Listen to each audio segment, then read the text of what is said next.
마태복음 24장 32절에서 44절까지의 오늘 본문의 말씀입니다. 다 같이요. 무화과 나무의 비유를 배우라. 그 가지가 연하여지고 잎사귀를 내면 여름이 가까운 줄을 아나니, 이와 같이 너희도 이 모든 일을 보거든 인자가 가까이 곧 문 앞에 이른 줄을 알라. 내가 진실로 너희에게 말하노니 이 세대가 지나가기 전에 이 일이 다 일어나리라. 천지는 없어질지언정 내 말은 없어지지 아니하리라. 그러나 그 날과 그 때는 아무도 모르나니 하늘의 천사들도 아들도 모르고 오직 아버지만 아시느니라. 노아의 때와 같이 인자의 임함도 그러하리라. 홍수 전에 노아가 방주에 들어가던 날까지 사람들이 먹고 마시고 장가들고 시집가고 있으면서 홍수가 나서 그들을 다 멸하기까지 깨닫지 못하였으니 인자의 임함도 이와 같으리라. 그때에 두 사람이 밭에 있음에 한 사람은 데려가고 한 사람은 버려둠을 당할 것이요, 두 여자가 맷돌질을 하고 있음에 한 사람은 데려가고 한 사람은 버려둠을 당할 것이니라. 그러므로 깨어 있으라. 어느 날에 너희 주가 임할는지 너희는 알지 못하느니라. 너희도 아는 바니 만일 집주인이 도둑이 어느 시각에 올 줄을 알았더라면 깨어 있어 그 집을 뚫지 못하게 하였으리라. 이러므로 너희도 준비하고 있으라. 생각하지 않은 때에 인자가 오리라. 계속해서 이 마태복음 24장은 우리에게 또한 종말에 나타나는 많은 징조들을 또한 미리 보여주고 있는 그러한 내용들입니다. 오늘 본문에도 보면은 무화과 나무의 비유를 배워라. 그 가지가 연하여지고 잎사귀를 내면 여름이 가까운 줄을 아나니. 아마 이스라엘에는 이 무화과 나무가 너무너무 많았기 때문에 예수님께서 이 비유의 말씀을 주실 때에는 가장 듣는 이들에게 와닿는 그런 일들이 아니었겠습니까?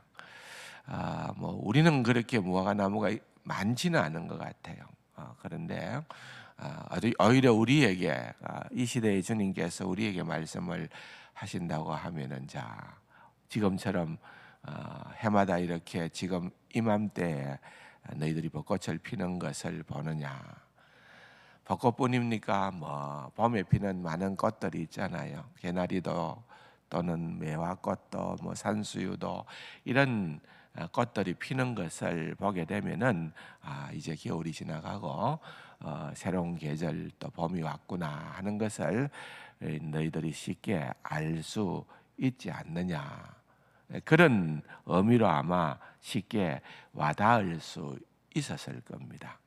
그런 어떤 자연의 현상들을 가지고 주님께서 말씀을 하시는 겁니다. 우리가 영적으로도 이 자연의 현상만 아니라 그렇게 민감할 수 있는 그러한 삶이 되어야 된다. 계속해서 24장에서 말씀하고 있는 주제는 역시 주님의 마지막 날에 대한 예언을 하고 있는 것입니다. 그래서 종말에 대한 어떤 생각을 가지고 그날을 대비하며 준비하는 그러한 삶을 사는 것과 또 그러지 못한 사람들은 확연한 차이가 있다는 것입니다. 물론 그날이 언제인지에 대해서는 우리는 우리에게 알 어떠한 지혜도 없습니다. 깨닫지 못합니다. 그러나 주님께서 이 본문을 통해서도 또는 성경 전체를 통해서도 말씀하시는 것은 그날과 그 시에 관심을 우리가 가져야 되는 것이 아니라 그와 같은 징조들을 보면서 언제나 종말론적인 삶을 살아가는 그러한 삶의 태도를 권면하고 있는 것입니다. 우리가 수십 년 전에 경험을 했던 일이지만은 다미성교회라고 하는 것이 한번 꽤나 많은 열풍을 일으켰습니다. 다가올 미래를 대비하라 해서 그렇게 언제 또한 어느 때에 몇 시에 주님께서 재림을 하게 될 것이다. 그것 때문에 다 모든 것들을 세상적인 삶을 다 정리정돈을 하면서 오로지 그날만을 기다렸던 그런 분들이 있습니다. 특별히 나름대로는 영적으로 깨어 있다는 분들, 나름대로는 그냥 일상적인 삶을 살아가는 자들이 아니라 진지하게 내가 하나님을 잘 믿어봐야 되겠다고 생각했던 그런 많은 이들 가운데에서도 거기에 치우쳐졌던 분들을 저는 주변에서 볼 수가 있었습니다. 그러나 한번 잘못된 길로 걸어가게 되면 좀처럼 빠져나오지를 못하더라고요. 저는 또 가볍게 생각을 했습니다. 그 날이 지나게 되면은 잘못된 것을 알고는 다시 회개도 하고 또 그렇게 돌아서지 않겠느냐 했더니만은 다음 단계가 또 있더라고요. 보니까 예수님이 여차여차한 사정이 생겨서 필리핀에 또 잠시 와 계신다. 그래서 한때는 필리핀 열풍이 불기도 했습니다. 거기에 가서 주님과 더불어 살아야 되겠다.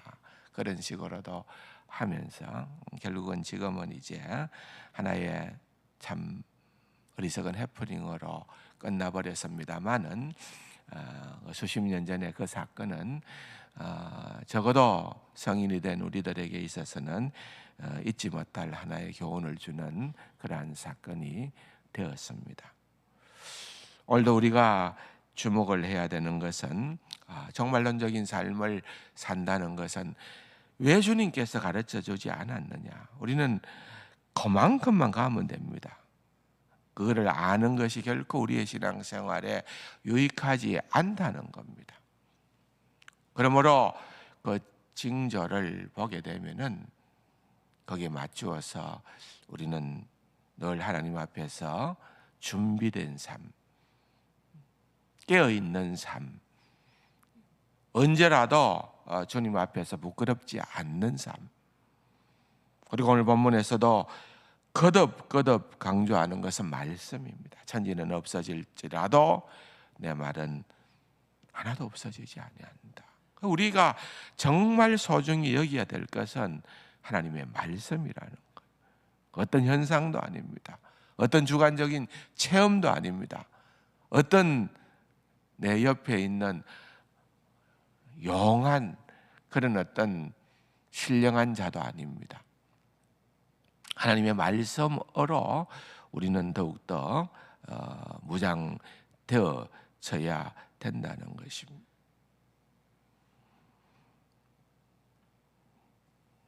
특별히 오늘 본문에 보면은 그 세대라는 말을 좀 주목해 볼 필요가 있죠.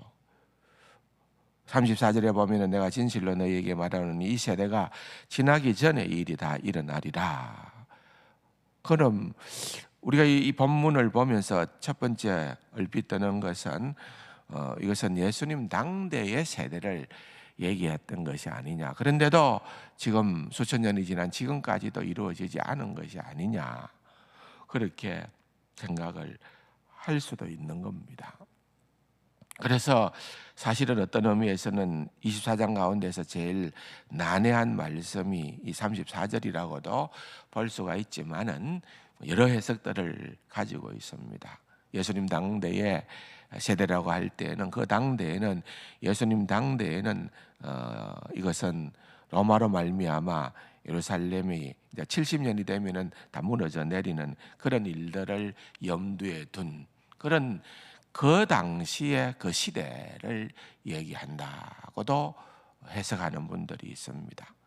그러나 사실은 24장의 전체적인 내용을 보면은 그 시대에 일어나는 그 일을 전부로 여기지 않는 겁니다. 주님의 심판, 또 주님의 마지막 때의 징조, 재림까지를 염두에 두고 내용들이 전개되기 때문에 이것은 조금 더 포괄적일 수도 있겠다. 그래서 이것은 그 당시나 지금이나 특별히 여기에 뭐 노아의 때도 얘기를 하고 이렇게 합니다만은 어쨌든 이것은 악한 세대, 그때도 악하고 지금도 악한 그 세대를 염두에 두고 우리가 해석을 하고 살아야 된다는 그런 해석도 있고, 또 32절 무화과 나무에 그러한 어떤 비유에서 배워라 했던 것처럼 그것과 연관해서 마지막 종말론적인 그러한 세대, 그 세대의 시작을 보게 되니는 결국은 그 종말론적인 세대의 마지막 경험되어질 수 있는 끝이 오게 될 때까지 그러한 현상들이 일어난다는 그러한 세대로 해석하기도 하는 것입니다. 어떤 해석을 취하든지 간에 뭐 흡족한 그러한 해석은 되기가 쉽지는 않으나, 그러나 분명한 것은 우리가 깨어 있어야 된다는 거예요. 우리가 그냥 세상 사람들이 살아가는 방식대로 일상을 노아의 때에 먹고 마시고 장가들고 시집가고, 그것이 나쁘다 하는 것이 아니라 그것은 뭡니까? 하나님을 의식하지 않고 살아간다는 거예요. 하나님의 그러한 경고에도 불구하고 그들은 하나님을 철저히 없는 듯이 무시하고 그렇게 그들의 일상생활을 하게 되어졌을 때에 그들은 홍수의 심판을 면할 수가 없었던 것처럼 그렇게 깨어 있어야 된다, 그 말씀을 하고 있는 겁니다. 겉으로 봐서는 표시가 별로 안 나요. 오늘 계속해서 예를 보면은 밭에 있는 두 사람 중 가운데 한 사람은 버려둠을 당하고 한 사람은 또한 들림을 받게 된다. 뭡니까? 결국은 믿음의 차이라고 볼 수가 있는 거죠. 두 여자가 맷돌질을 하고 있는데 한 사람은 데려가고 한 사람은 버려둠을 당할 것이다.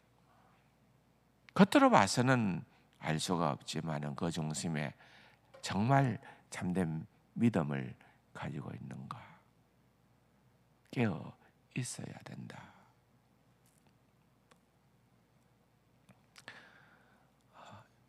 치료에 가면은 우리가 아는 것처럼 손양원 목사님 기념관이 거기에 있는데, 여러분 우리가 잘 알듯이 손양원 목사님께서는 정말 두 아들을 그렇게 너무나도 안타깝고 억울하게 잃게 되지 않습니까? 근데 나중에 그 아들들을 죽인 자를 양자로 삼는 거죠. 그게 가능한 일이에요. 참 대단한 분이시죠. 그런데 그렇게 양자로 삼았던 그 아들의 아들이 목사가 되어서 손양호 목사님 기념관의 초대 관장으로 계셨더랬습니다. 여러분, 그런 것들을 가만히 보면은 참 우리는 그냥 이 세상이 전부다라고 할 때에는 결단코 그런 어리석은 세상 사람들이 볼 때에 이해할 수 없을 그런 선택을 할 이유도 없고 그럴 리도 없는 것입니다. 그러나 우리가 정말 주님 앞에서 살아가는 믿음의 사람이 되기를 원할 때에 그 어떠한 상황들도 우리의 본능에 맡기는 삶이 아니라 예수라면 어찌할 것인가, 내가 어떻게 처신하는 것이 정말 주님께서 나를 판단하시는 그런 선한 기준이 될 수 있을까, 그 부분들을 염두에 두는, 그것이 정말 바른 삶을 살아가는 경건한 삶의 자리에 있는 사람들의 특징이 아닐까 생각을 해보는 겁니다. 오히려 세상은 훨씬 더 좋아졌고 잘 살게 되어졌고 풍요로움이 더 있다 하더라도, 그러나 여러분 그 시대에 우리의 믿음의 선배들의 영성보다 우리가 훨씬 더 모자라는 그러한 우리의 모습은 아닌지 뭐.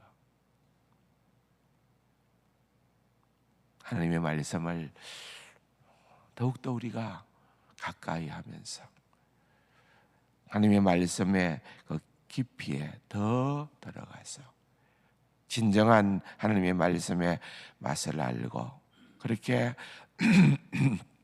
그리스도의 향기를 분출해내는 그러한 우리 세상 가족들이 다 될 수 있기를 주님의 이름으로 축원합니다. 말씀 생각하시면서 각자 기도하시고 돌아가시겠습니다.